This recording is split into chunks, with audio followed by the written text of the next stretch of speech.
हमारे देश में मेहमान को भगवान माना जाता है और जब भी कोई मेहमान हमारे घर आता है तो हम उसके सेवा सत्कार में लग जाते हैं। नॉर्मली और भी कंट्रीज में ऐसा ही होता है क्योंकि टूरिज्म से किसी जगह को कई सारे फायदे होते हैं, जिसमें से सबसे बड़ा फायदा उस कंट्री के इकोनॉमिक ग्रोथ में होता है। बट आपने कभी ये सोचा है कि अगर किसी शहर के टूरिस्ट की तादाद वहां पर रहने वाले लोगों से भी ज्यादा हो जाए तो क्या होगा? मैं बात कर रहा हूं बार्सिलोना की।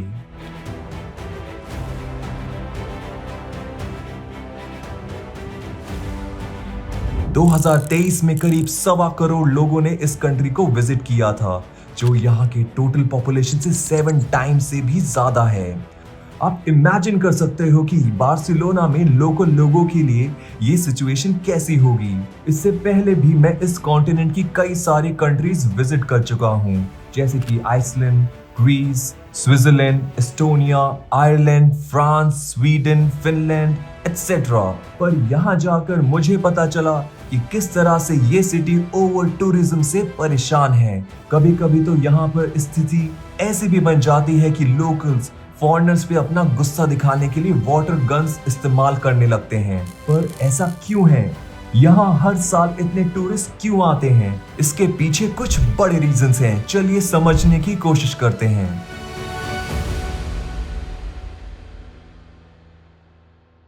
बार्सिलोना एक परफेक्ट टूरिस्ट डेस्टिनेशन है क्योंकि यहाँ का climate, location, history, culture, cuisines, Sagrada Familia जैसी 9 यूनेस्को वर्ल्ड हेरिटेज साइट्स और भी बहुत कुछ है, जिनकी वजह से ये शहर बड़ी मात्रा में टूरिस्ट को अपनी तरफ अट्रैक्ट करता है। पर इस टूरिज्म की शुरुआत कब से हुई?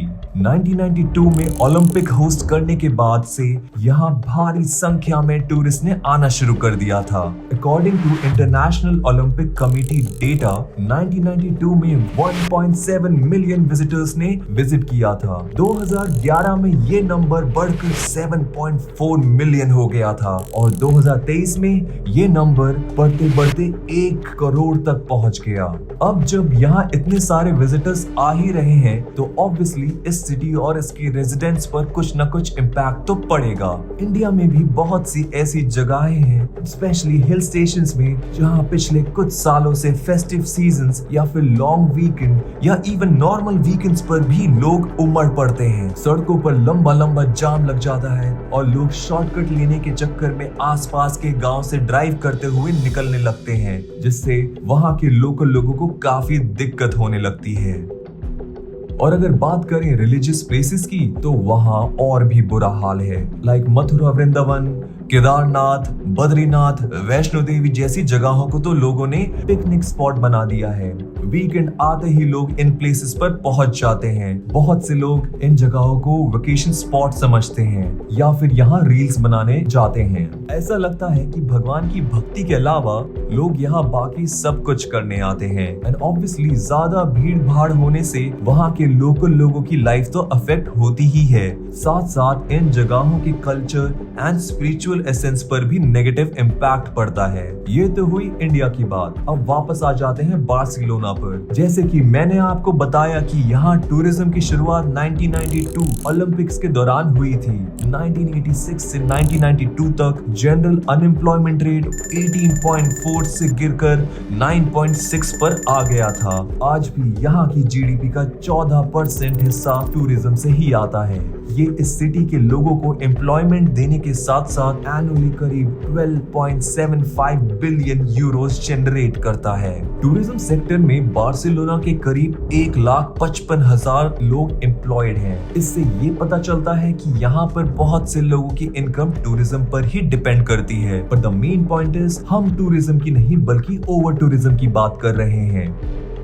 टूरिज्म हर देश के लिए अच्छा होता है, पर जब 1.6 लाख की पॉपुलेशन वाली सिटी को 1.2 करोड़ विजिटर्स विजिट करने लग जाएं तो किसी भी सिटी का इंफ्रास्ट्रक्चर हिल सकता है। इससे पब्लिक सर्विसेज पर भी बहुत बुरा असर पड़ता है, फिर चाहे वो मेडिकल सर्विसेज ही क्यों ना हो। और पीक सीजन में तो हॉस्पिटल्स के बाहर लंबी लाइंस देखने को मिलती हैं। ज्यादा टूरिस्ट आने से कचरा भी उतना ही ज्यादा फैलता है, जिस वजह से सिटी का वेस्ट मैनेजमेंट सिस्टम भी अंडर प्रेशर ही रहता है। ओवर टूरिज्म की ही वजह से यहाँ ड्रग ट्रैफिकिंग, छोटे मोटे क्राइम और सेक्स वर्क जैसी चीजें बढ़ती हैं। इस तरह की चीजों से भी शहर पर बेहद बुरा असर पड़ता है। इसकी वजह से शहर के नॉइज पोल्यूशन लेवल में भी जमकर बढ़ोतरी होती है। ड्यूरिंग डे टाइम यहाँ एवरेज नॉइज लेवल 65 डेसिबल से भी ज्यादा हो जाती है। ओवर टूरिज्म का असर लोकल लोगों को भी झेलना पड़ रहा है। यहाँ आने वाले टूरिस्ट का कल्चर इस सिटी के कल्चर से डिफरेंट होता है, जिससे ना चाहते हुए भी विजिटर्स धीरे धीरे इस सिटी के कल्चर को मोल्ड या खत्म ही करने लगते हैं। आम रेसिडेंट्स की कन्वीनियंस के लिए खोली गई शॉप्स की जगह अब सोवेनियर शॉप्स ने ले ली है। सड़कों पर अब लोकल्स इजीली घूम नहीं सकते।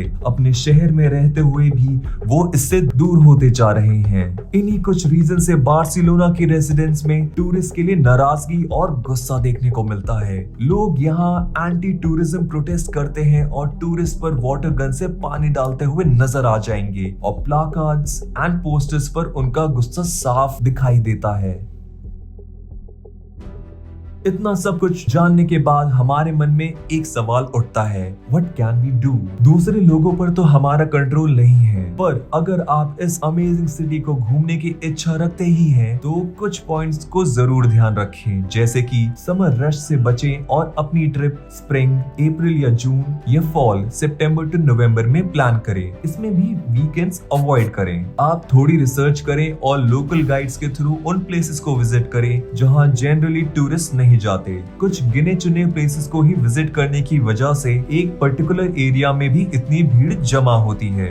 ना सिर्फ बार्सिलोना, आप कहीं भी जाने से पहले उस जगह के कल्चर पर थोड़ी रिसर्च कर लें, क्योंकि जब तक हमें किसी कल्चर की नॉलेज नहीं होती है तो जाने अनजाने में हम उस कल्चर को डिसरिस्पेक्ट कर देते हैं। आपके पास एक बेस्ट ऑप्शन ये भी है कि क्यों ना आप बार्सिलोना के आसपास के प्लेसेस को विजिट करें जो अपने आप में किसी जेम से कम नहीं है, जैसे जिरोना, टारागोना एटसेट्रा। कंट्री साइड काफी शांत और नेचर से भरपूर होते हैं। तो ये था मेरा point of view on how over tourism is destroying Barcelona. अगर आपके कुछ भी थॉट्स हैं तो कमेंट में जरूर बताएं। जैसे कि मैंने आपको सजेस्ट किया कि instead of going to Barcelona आप आसपास भी जा सकते हैं, और मैं भी गया था। उन सब वीडियोस की अपडेट्स के लिए मेरे चैनल को कर दीजिए सब्सक्राइब, और अगर आपको ये वीडियो अच्छा लगा हो तो इसे कर दीजिए लाइक। मिलता हूँ आपसे नेक्स्ट वीडियो में, तब तक के लिए गुड बाय।